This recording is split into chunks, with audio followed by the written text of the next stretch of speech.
ఒకప్పుడు నేను స్కిల్లింగు, రీస్కిల్లింగు, అప్స్కిల్లింగ్ మాట్లాడేవాడిని. ఇప్పుడు నేను మాట్లాడేది థింకింగ్, రీథింకింగ్, రైట్ థింకింగ్.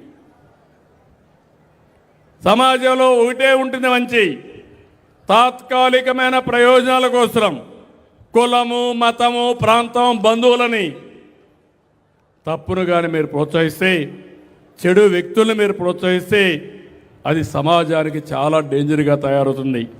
చాలామంది అనుకుంటారు నేను మాట్లాడితే ఎందుకు ఈయన మాట్లాడుతున్నాడని.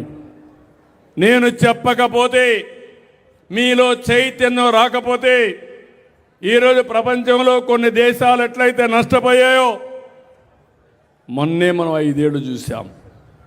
ఆ 5 ఏళ్ళు కూడా ఇదే మాదిరిగా పనిచేస్తుంటే ఈరోజు దక్షిణ భారతదేశంలో మనం నెంబర్ 1గా ఉండేవాళ్ళం. ఇప్పుడు లాస్ట్లో ఉన్నాం. నేను అందుకనే మిమ్మల్ని అందరినీ ఒకటే కోరుతున్నా, మీకు పదే చెప్తా, చెప్పింది వినండి. నేను చెప్పింది ఏది రైట్ అయితే ఫాలో కండి. ఈ రాష్ట్రాన్ని బాగు చేసే బాధ్యత నాది, దాన్ని అమలు చేసే బాధ్యత మీ అందరిదని పిలిపిస్తున్నా.